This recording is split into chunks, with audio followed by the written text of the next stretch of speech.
Governor Sheriff Fuburiwori swears in three new special advisors, other political appointees. House of Assembly holds public hearing on bill for administration of urban and regional planning. Federal government declares tomorrow public holiday, and abroad, Israel Prime Minister vows to invade southern Gaza city of Rafah.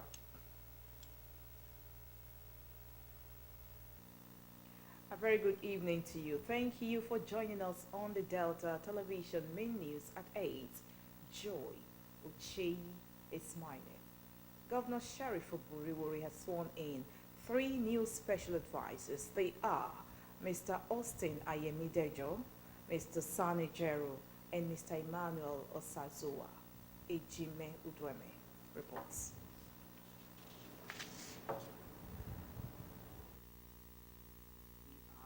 Mr. Austin Ayemidejo, Mr. Sonny Jero, and Mr. Emmanuel Osazoa. Governor Buriwori also swore in Sir Edwin Ogidigbegbagye as chairman of the Delta State Bureau for Pensions and Mr. Jude Ogenewaire Emurotu as member of the Delta State Independent Electoral Commission, DSEC. Also inaugurated were Mr. Ifeanyi Eguyenga as Chief Job and Wealth Creation Officer and Honorable Victor Oko as Chairman of the Board of Rural Water Supply and Sanitation Agency, while Mrs. Kemesefa Ebikefe, Chief Paul Ibeyon, Mr. Mike Ogeleka, Mr. Mavis Irie, Honorable Joe Adigwe, and Mr. Terry Okotoro are members. Patricia Ekio was inaugurated as Chairman of the Board of the Agency for Adult and Non-Formal Education, while Chief Gabriel Mo, Joy Awele, Mrs. Abito Ediri, and Mrs. Raruti Mbeke are members. Also inaugurated was the Delta State Arts Council Board, which has Mr. Pius Labo as chairman, while Mr. Julius Biyibi, Mrs. Ngozi Onarudu, Ugedi Edith, Uyibo Eloho, and Mrs. Martha Mekwi will serve as members. Governor Oborewori said he was committed to the timely payment of pensions to retired members of the state's workforce. The governor urged the appointees to demonstrate the highest level of accountability in the discharge of their duties. He told the new chairman of the Bureau for Pensions Board, Sir Edwin Ogidigbegbagye, a retired permanent secretary, to bring in his wealth of experience to improve the Bureau's services and advise government appropriately. The governor told the new special advisors to work for the peace and progress of the state, adding that they should give honest advice that would make the state achieve its developmental aspirations. Governor Buriwori told the Guardian that he would soon embark on project inauguration to mark his first 1 year in office. We must be similarly focused, driven, and result-oriented. Furthermore, your decisions, actions must be guided with our decisions core value, excellence, prudence, transparency, accountability, and judicious utilization of resources. This administration will not hesitate to hold you accountable where appointees are found wanting, or to be working at cross purposes with our vision. Responding on behalf of others, Mr. Austin Ayemidejo assured the governor as well as Deltans that they would contribute their quota to the development of the state. Your Excellency, we are conscious of the consequences and implications of disloyalty. So can I assure you that we won't represent loyal to you, to the people of Delta State. We will not disappoint you. That I can assure you. We'll certainly make you and Deltans proud. Ejime Uduime reporting.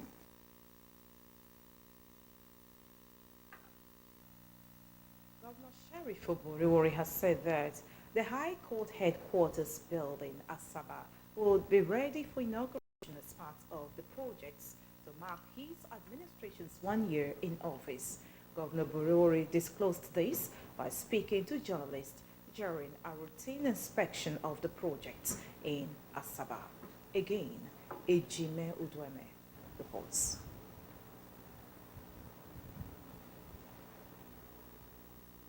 The governor said he was impressed with the exterior finishing of the building, but frowned at the poor interior work on the project. Not satisfied with the work.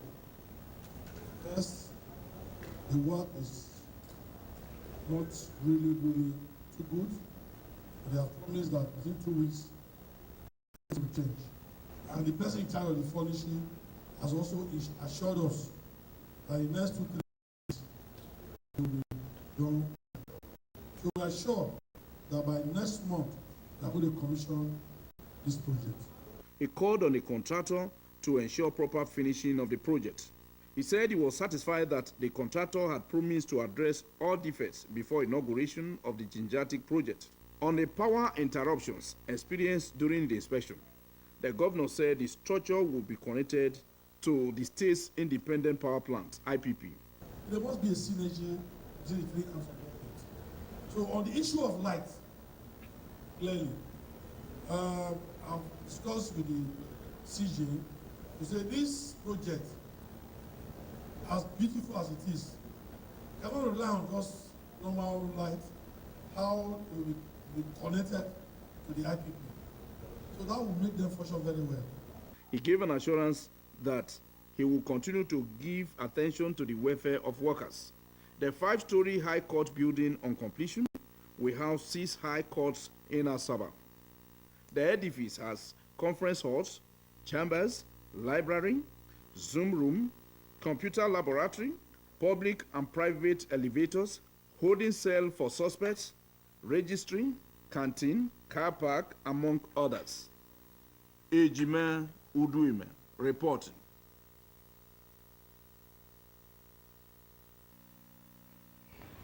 Governor Sheriff Oborowori has approved reconstitution of the governing councils of some higher institutions of learning in the state. A statement signed by the Secretary to the State Government, Dr. Kingsley Emo, said the board of the Delta State University, Abraka, will be headed by retired General Alexander Ogumudia as chairman, while the members are Doris Ejinyeri, a lawyer, Honorable Martins Okunta, Honorable Ben Igbakba, Sir Andrew Odum, Senior Advocate of Nigeria. Other members whose tenure are still running are Chief Peter Biakbara, Professor Usiwoma Evowoma Enuku, and Chief Terry Noah. The statement said the board of the Delta State Polytechnic Otefogara would be headed by Chief Andrew Rubu as chairman, while the members are Mr. Friday Omoko, Mr. Igoyota Lucky, Chief A.C. Okocha, and Mrs. Felicia Adowe Ajago. Also, the board of the Delta State Polytechnic Burutu will be headed by Chief J.T. Government as chairman, while the members are Chief Igovuja David, Dr. Solomon Emeke, Mrs. Celestina Ewesode, Professor Andrew Ekakite. It added that the board of the College of Physical Education, Mosuga, has Honorable Sani Emeyese as chairman, while the members are Mr. Victor Agbati Yeniro, Mrs. Mary Chide Ubuni Ogenovo. According to the statement, Governor Buruwari also approved appointment of members of 2 other boards. They are the Delta State Micro, Small and Medium Enterprises Development Agency, which has Chief Henry Sakra as chairman, Pastor Godwin Adolo as executive secretary, while the members are Chief Sani Omovie, Mrs. Helen Okonkwo, and Matthew Dwanga. The Delta State Investment Development Agency, DIDA, has Chief Lucky Ogenel Moro as chairman, and Honorable Anthony Elekokuri as Director General. The statement added that their inauguration will be announced in due course. A public hearing on a bill for a law to repeal and reenact the Administration of Urban and Regional Planning, Urban Development urban renewal and building control activities in the state has held at the Assembly Complex. Organized at the instance of the House Committee on Renewal, the hearing welcomed written and oral contributions from interested persons, organizations, and other relevant professional bodies and stakeholders. Favor Okafor reports. Chairman of the House Committee on Urban Renewal and member representing Burutuwan constituency, Honorable Oloye Peretu, said the public hearing was to guide the committee in making recommendations to be adopted by the State House of Assembly and forwarded to the state government. The purpose of this public hearing is to map out strategies for the critical stakeholders to make their comprehensive inputs on the above-mentioned bill, which will form the basis for the recommendation of this committee. Present at the hearing were representatives from the Ministries of Justice, Urban Renewal, Lands and Survey, Housing, as well as the Local Government Service Commission, the Nigerian Institute of Builders, and the Nigerian Institution of Surveyors, who made contributions to the hearing. It's a theme of joy that the bill that generated from Ministry of Urban Renewal is generating the kind of attention because we want a perfect bill to come out, a perfect law. Urban and regional planning operates on land. And without optimal allocation of land for various uses, we will not get an orderly urban neighborhood.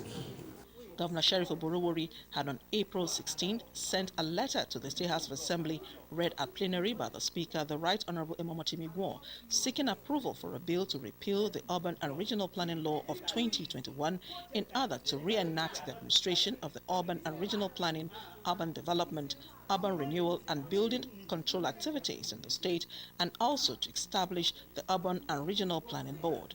The bill scaled second reading and was referred to the House Committee on Urban Renewal for further legislative work.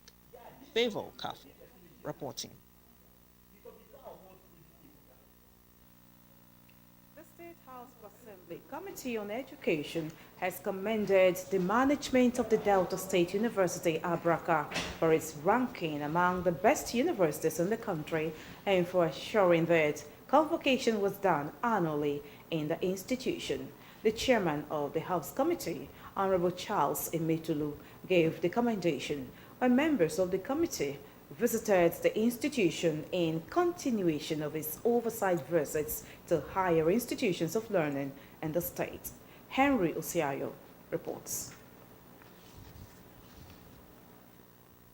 The Vice-Chancellor of the Delta State University, Abraka, Professor Andy Egunyenga, while welcoming the Education Committee to the institution, said that DELSU had taken its place as one of the top universities in Nigeria and the best state tertiary institution in the South-Side geopolitical zone. Professor Egunyenga noted that as the premier tertiary institution in the state, the Delta State University, Abraka, has now gotten approval by the Nigeria University Commission, NUC, to begin an online distance learning, starting with the School of Nursing. The Vice-Chancellor revealed that the creation of 3 new universities by the state government has reduced the burden of admission placed on them and highlighted some achievements of the institution, to include the building of new Faculty of Arts, Faculty of Science Extension, renovation of the Faculty of Social Sciences, construction of road, among others. This university has come of age, and we have taken our position as a top university in Nigeria. We're in the top 10% out of 253 universities. We're in the first 20, and then we are by far the best university in the South-South as recorded by NUC. And of course, we are also among the best state universities. Professor Egunyenga urged the state government to complete the Senate building and some abandoned projects in the institution. The Vice-Chancellor thanked the state government for prompt payment of salaries, which has made the institution run seamlessly without embarking on strike, and appreciated the State House of Assembly for their support. So it's this type of synergy that should be encouraged, so that when government comes into the institution and sees what money is provided is being used for, they are now encouraged to do more. So we are very satisfied and want to encourage ourselves. We want to tell our colleagues that government cares about us, and we should in touch be encouraged to work harder to justify the confidence that government has in this university. In his response, the House Committee on Education Chairman, Honorable Charles Emetulu, said he was excited the purpose for which the school was set up was being met. Honorable Emetulu noted that the establishment of 3 other universities in the state was a deliberate attempt by the state government that places a high premium on the education sector, which is captured in the more agenda of the state governor, Honorable Sheriff Oborevwori. He lauded the Vice Chancellor for ensuring that convocation was done annually, which gave the students a strong sense of belonging. I want to congratulate you, particularly the VC, for this last convocation and for ensuring that annually the convocation ceremony is held. I think it's a very good thing that people graduate and are sure of when they will convoke and be properly certified as having graduated from the school. The committee members expected some ongoing and completed By the state government, TED Fund and other people, and then by the school's administration. Of course, like I tell people always, a university is a continuous project. It's like an airport. You know, you keep, the day you inaugurate a new program in the university, you need to build a new infrastructure for that university. The House Committee Chairman assured the institution of its support in addressing the university's challenges. Henry Usiayu reporting.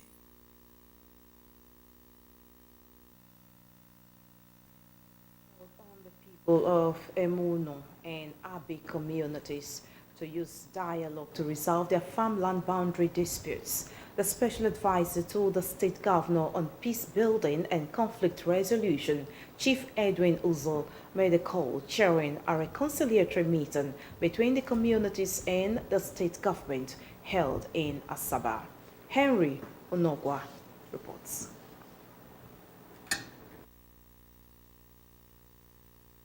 Chief Uzo said the meeting was to resolve the land dispute between the communities, adding that the dispute involved families, making it easier to resolve amicably.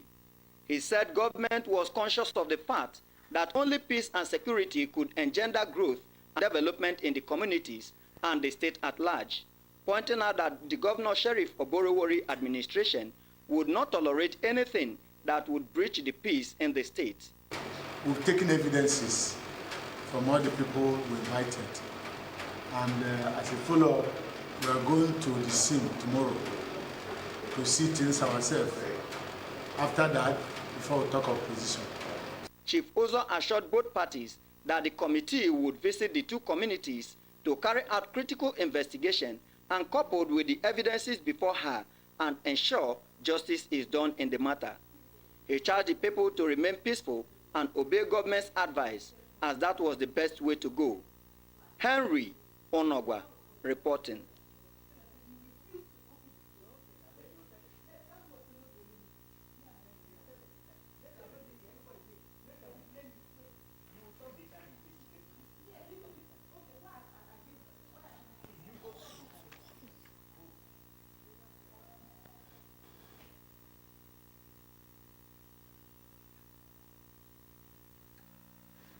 The wife of the state governor of the Mata Charity Foundation, Deaconess Tobori Oborevwori, has called on women to work towards contributing meaningfully to nation building.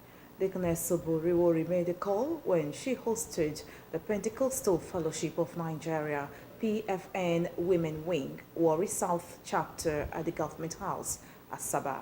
Florence Oyibodoro reports. We're going to bring you details of that report in our subsequent bulletins.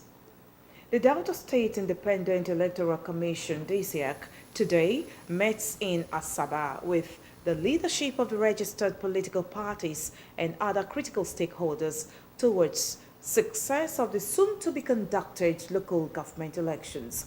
The chairman of DCEC, Sir Jerry Agbaike, told the gathering that the commission was bound by the 1999 Constitution, which established state independent electoral commissions in the country.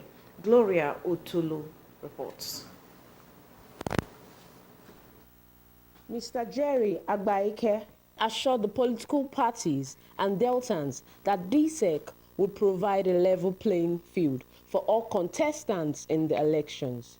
He appealed for support and understanding of all stakeholders, especially security agencies, registered political parties, the Inter-Party Advisory Council, IPAC, the media, and civil society organization to enable the Commission conduct transparent and credible 2024 local government elections. Understanding of all critical stakeholders, including security agencies, registered political parties, Inter-Party Advisory Council, APAC, the media, non-governmental organizations, civil society organizations, election monitoring teams and observers, voter population, and the general public at large to enable us to conduct a peaceful, free and fair, seamless, laudable, transparent, and credible 2024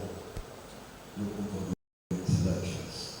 Mr. Jerry Agbaike said the Commission had embarked on an elaborate voter education to sensitize voters to exercise the civic responsibilities in choosing their local government chairman and councillor in order to enjoy the dividends of democracy.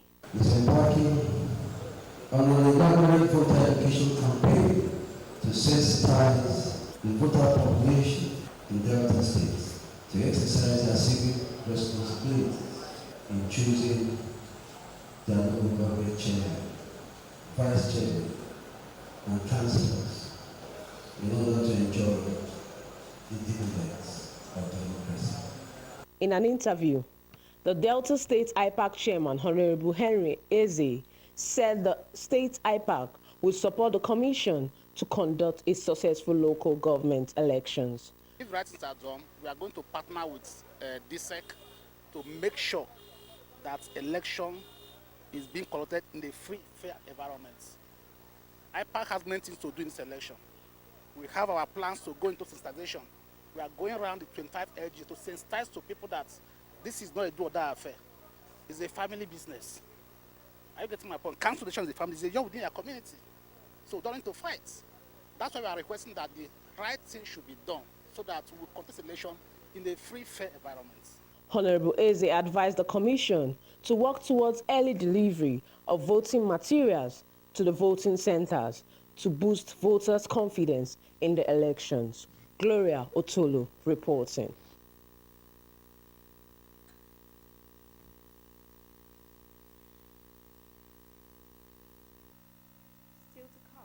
On the Delta television main news at 8, Israel Prime Minister vows to invade southern Gaza city of Rafah. Details shortly. Stay with us.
watching the Delta Television main news at 8. The federal government has declared tomorrow a public holiday to mark this year's Workers' Day. This was contained in a statement issued by the Minister of Interior, Dr. Olubunmi Tunji-Ojo. A rowdy session marked the resumption of the Senate to plenary today as senators fought over the seats in the newly renovated hallowed chamber opened over 2 years after the reconstruction began. The plenary had started around 11 a.m. and immediately after the procession, the Senate President, Godswill Akpabio, read out announcements, specifically names of the lawmakers who had celebrated their birthdays while the Senate was on break. 3 senators engaged in heated arguments. Senator Danjuma Goji, who is a 4-time ranking senator representing Gombe Central, and Sahabe Yo, senator representing Zamfara North, expressed displeasure over the back seats assigned to them and complained to the majority leader, Senator Opiyemi Bamidele. According to the standing rules of the upper legislative chamber, senators' seats according to ranking, where the arrangements the aggrieved senators met fell short of their expectations. After the argument, Senator Kawu Sumaila, representing Kano South, called for a point of order but was ignored. The President of the Senate doused tension after a slightly prolonged verbal engagement with Senator Bamidele, Senator Yo, and Senator Goji at the center. He called on the aggrieved senators to approach the chair to diffuse the anger, after which he read his welcome address. Minutes after, plenary was dissolved into an executive session. The House of Representatives today passed a resolution to invite the Minister of State for Petroleum Resources, Oil, Henneken Lukuburi, and his counterpart for the gas sector, Ekberikbe Ekbu, over the fuel scarcity being experienced in the country. The Green Chamber also summoned the Group Chief Executive Officer of the Nigerian National Petroleum Company Limited, NNPCL, Mr. Mele Kyari, over petrol shortages in the country. This followed a motion of urgent national importance by a member of the House, Honorable Omar Ajilo, raising concerns over lingering queues at petrol stations nationwide. The House expects the minister naira per litre, while black marketers rake in as high as 1,500 naira per litre. Meanwhile, the House has asked the Nigerian Electricity Regulatory Commission, NERC, to suspend the implementation of the new tariff. The lower legislative chamber also passed the resolution during plenary session on Tuesday, following the adoption of a motion of urgent public importance by a lawmaker, Kama Nkemkama.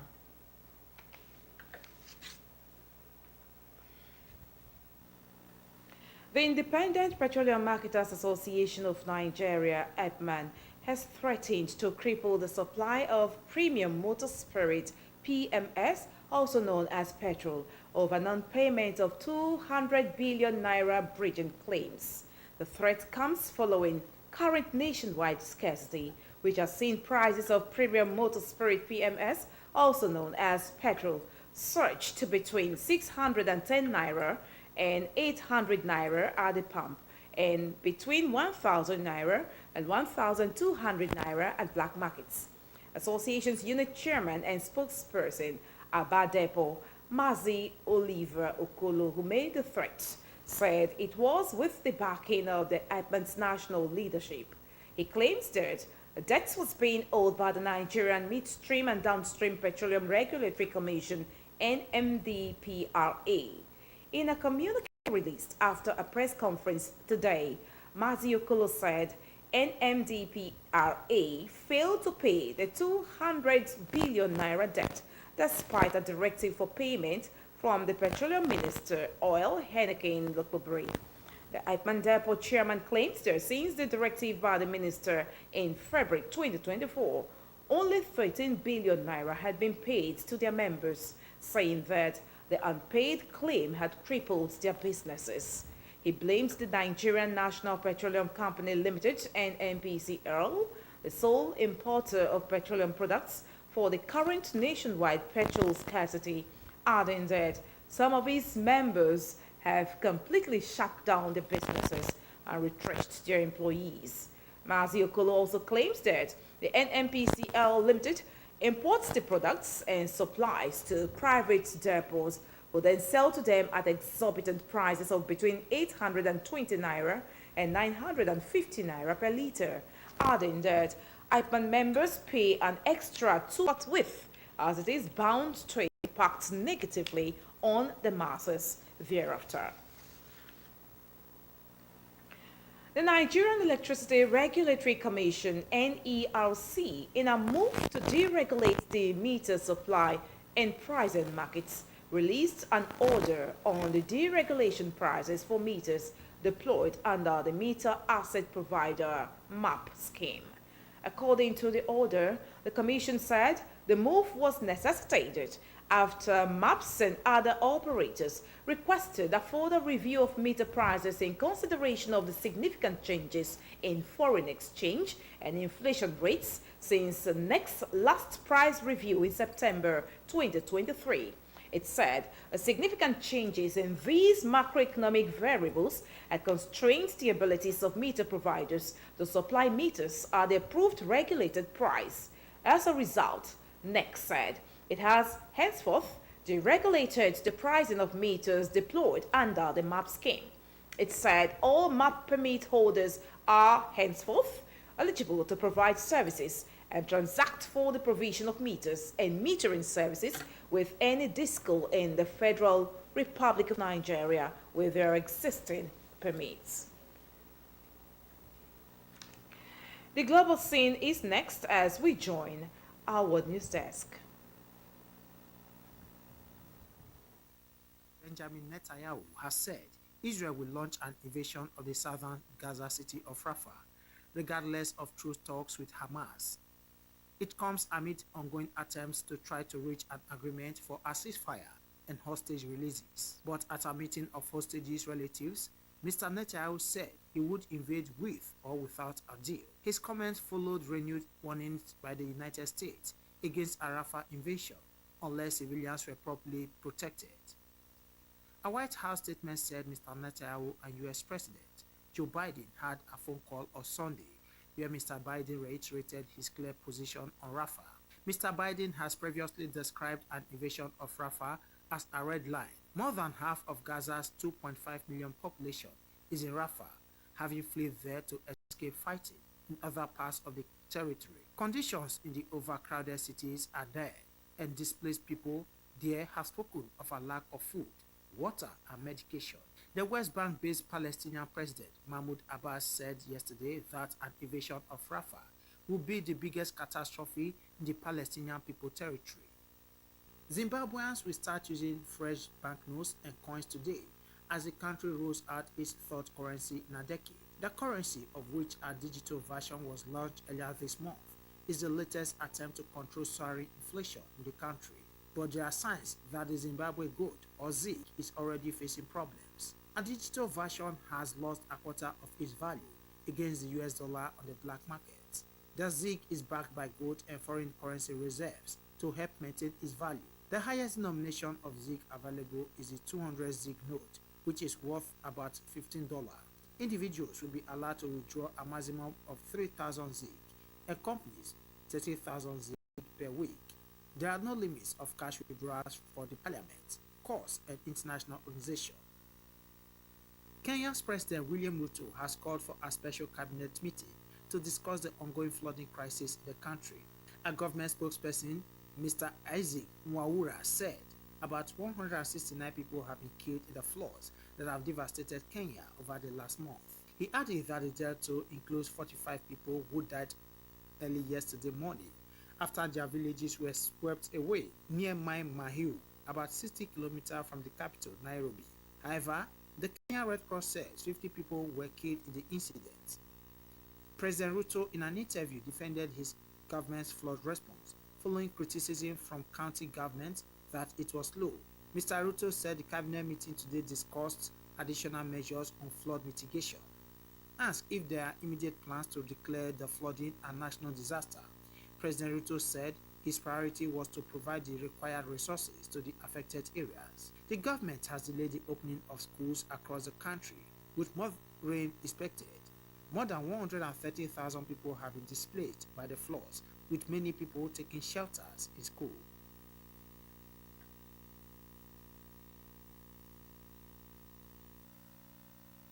Let's join our business news desk for happenings in the business sector. The Central Bank of Nigeria, CBN, has stopped mobile money operators, including fintech firms like Opay, PalmPay, Kuda Bank, and MoneyPoint, from onboarding new customers. A source at the bank who confirmed the development, however, said no circular was served by the Apex Bank in that respect. The affected fintech companies were reported to have accounts being used for illicit foreign exchange transactions. Meanwhile, Justice Emeka Nwiti of the Federal High Court Abuja has granted the Economic and Financial Crimes Commission (EFCC) an interim order to freeze 1,146 bank accounts belonging to individuals and companies being investigated for alleged offenses bordering on unauthorized dealing in foreign exchange, money laundering, and terrorism financing. The judge ordered that the accounts be frozen pending conclusion of the investigation. The management of the Nigeria National Petroleum Company Limited (NNPCL) says the rehabilitation of the Kaduna Refining and Petrochemical Company (KROPC) will be completed by the end of this year, after years of being shut down due to lack of maintenance. The managing director of KROPC, Mr. Mustapha Sugungu, disclosed this during an oversight visit to the refinery by members of the Senate Ad hoc Committee on Petroleum Downstream, led by Senator Ifeanyi Ubah. He explained that the 110,000 barrel per day refinery will start producing at 60% capacity by the end of the year, while full production will take place subsequently. The KROPC boss explained that the rehabilitation work, which is presently at 40%, is expected to be completed within the stipulated time frame. On his part, Senator Ubah said that the oversight was part of the collaborative effort of the President Bola Tinubu and the National Assembly to ensure that all the nation's refineries are brought back to life and consequently enable the country to end the importation of petroleum products. The Kaduna Refinery was established in 1980 to supply petroleum products to Nigeria's northern region, with a capacity of producing 110,000 barrels per day of crude oil. For many years, the Kaduna Refinery, just like its counterparts in the Port Harcourt and Warri, has been out of production, leaving the country to rely heavily on imported petroleum products.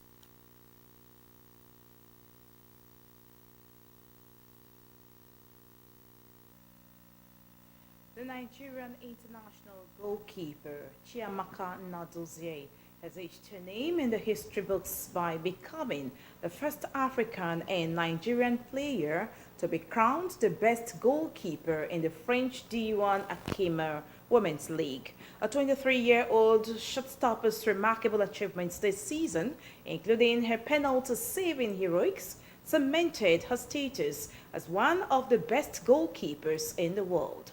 Nnadozie beat out stiff competition from Olympic Lyon's Christiana Edler and Katarzyna Kiedrysnik of Paris SG to claim the coveted individual accolades. Nnadozie's penalty-saving prowess was unmatched this season, with the Nigerian international saving an impressive 7 penalties, the highest tally in Europe. Paris FC currently sits third in the league with 42 points, 8 points behind their local rivals Paris Saint-Germain and a further 11 points away from the league leaders Lyon. Nnadozie was also awarded CAF Women's Goalkeeper of the Year in 2023. The pioneer chairman of the People's Democratic Party (PDP) for Ward 10 in Abavo, Ika South local government area, Elder Francis Amamuza, has been killed by gunmen suspected to be Fulani herdsmen in his farm along the corridors of the railway line in Okwe Quarters, Abavo. the octogenarian politician and community leader, was said to have been attacked and killed earlier today by the herdsmen who allegedly took over his farm and attempted to kidnap him along with 2 other farmers. Elder Amamuza was said to have resisted the kidnappers and questioned their audacity to order him out of his farm, following which the gun-tottering herdsmen reportedly opened fire at him. It was guarded that when the bullet failed to penetrate the courageous and fearless politician, the assailants resorted to the use of machete to inflict deadly cuts on him, consequent upon which he reportedly gave up the ghost. 2 other farmers who were with the deceased during the incident were later abducted by the herders. Meanwhile, remains of late Elder Francis Amamuza have been deposited at the mortuary, while the matter has been reported at the Abavo Police Division for investigations. A similar report from the area indicates that a middle-aged man was reportedly killed in similar circumstances in Abavo community on Friday last week. Following the development, palpable fear and tension is currently pervading the air as people are scared to go to farm, even as social life is completely dead in the area. And on that sad note, we end the news for today. Here's a thought for the day. Your self-worth is determined by you.